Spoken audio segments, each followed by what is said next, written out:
I welcome you here in Doha. We meet today within critical circumstances with the escalation in the occupied Israeli Palestinian territories and in Israel. We had deep conversation in this regard, and we discussed the political, humanitarian complications of this situation. We have reiterated Qatar's situation regarding hitting and targeting the civilians, women and children. In today's news, Qatar seems to have grown weary of Benjamin Netanyahu's approach in Gaza.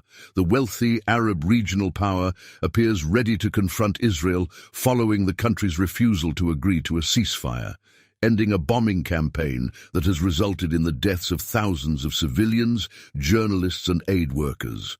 Reliable reports suggest that Qatar has drafted a resolution to impose financial pressure on the United States, Britain, the European Union and Israel. This impending sanction will involve a reduction in the U.S. military presence in the country and restrictions on the export of gas to Western nations. It could also mean the end of the Israeli political strategy that has used Qatar to prevent the unification of the Palestinian government in the West Bank and Gaza, potentially leading to peace between the two factions and the creation of a Palestinian state.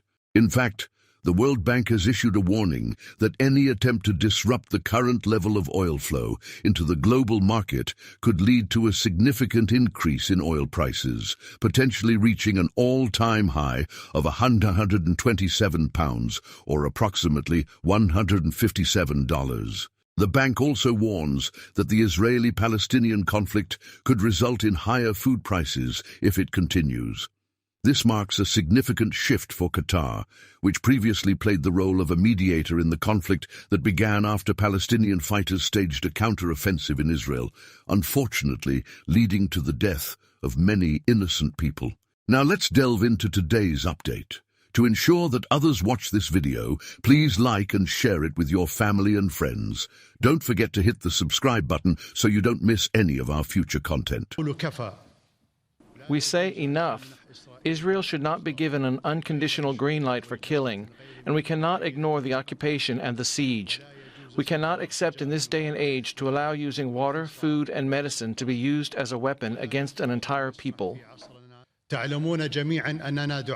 We are callers of peace, and we adhere to the international resolutions and the Arab Peace Initiative. We reject the killing of all civilians from any side, but we do not accept the double standards and to act as if the lives of Palestinian children do not count or matter.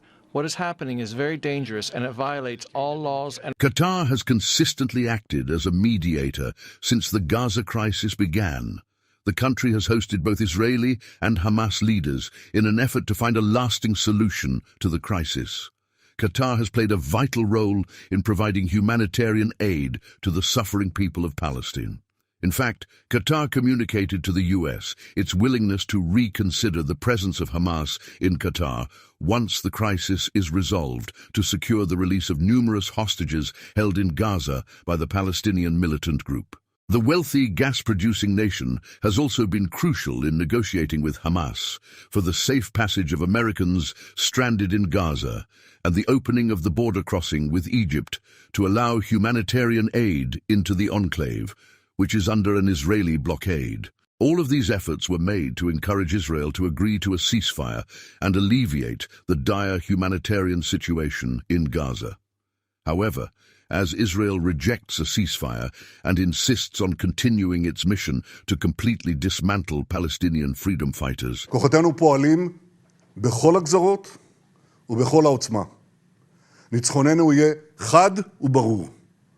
הוא יעביר מסר לאויבינו, מסר שיהדהד לדורות. המטרה של אויבינו היא השמדת מדינת ישראל.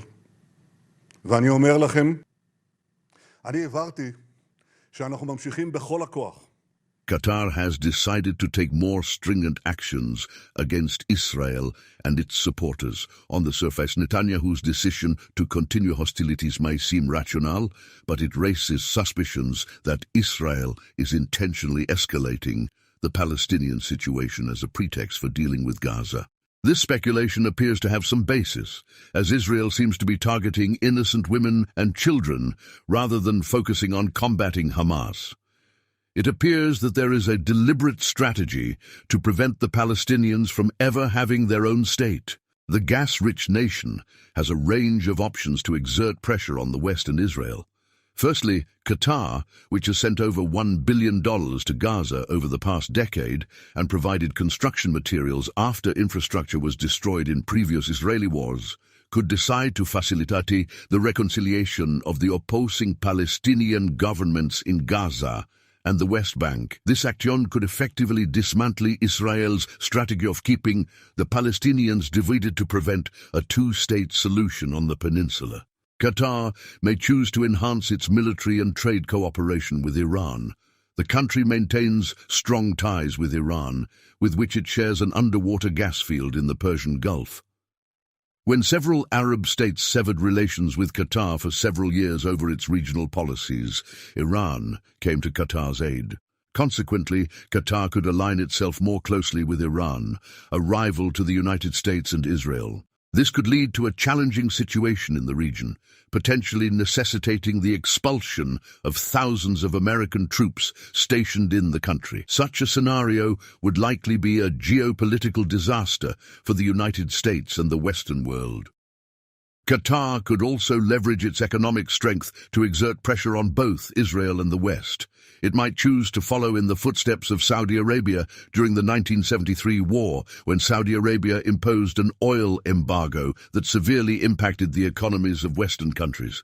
As a wealthy gas-producing nation, Qatar could decide to limit its oil supply to the world. The result would be a surge in oil prices and a significant increase in inflation worldwide.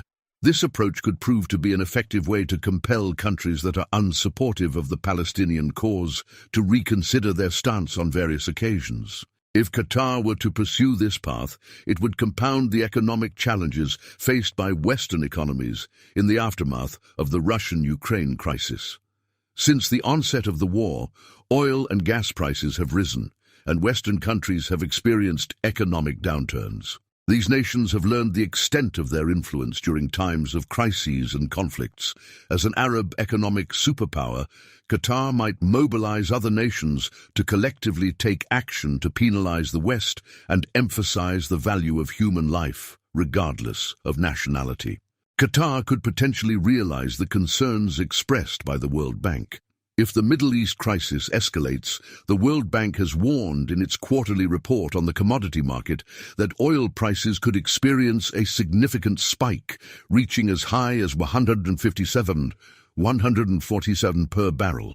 The bank also cautions that the ongoing war could result in higher food prices if it persists.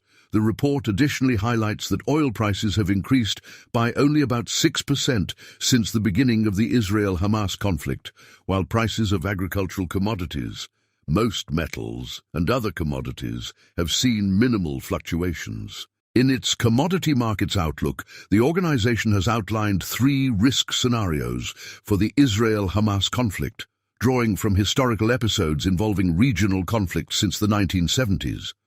The least disruptive outcome would involve a reduction in the global oil supply of 500,000 to 2 million barrels per day, leading to price increases ranging from 3% to 13%, within a range of $93 to $102 per barrel. This could potentially trigger another round of economic instability worldwide. The intensification of the conflict could also prompt other Arab nations on the sidelines to demand accountability from Israel and its U.S. supporters. In a recent incident, an Israeli airstrike on an ambulance convoy near the Al-Shifa hospital in the besieged Gaza Strip claimed the lives of 15 Palestinians and left 60 others injured, as reported by the Ministry of Health in the Hamas-governed enclave. The convoy of ambulances was transporting critically wounded patients from the Al-Shifa hospital to the Rafah border crossing with Egypt when it was targeted in an Israeli attack, according to Ashraf al-Qudra. Qatar has responded with grave concern and has even threatened to halt any form of normalization with Israel, indicating readiness to impose further sanctions on the country. Please support our efforts by liking and sharing this video with your loved ones. Don't forget to hit the subscribe button to stay connected with us for future updates. Until we meet in our next update, Assalamu alaikum.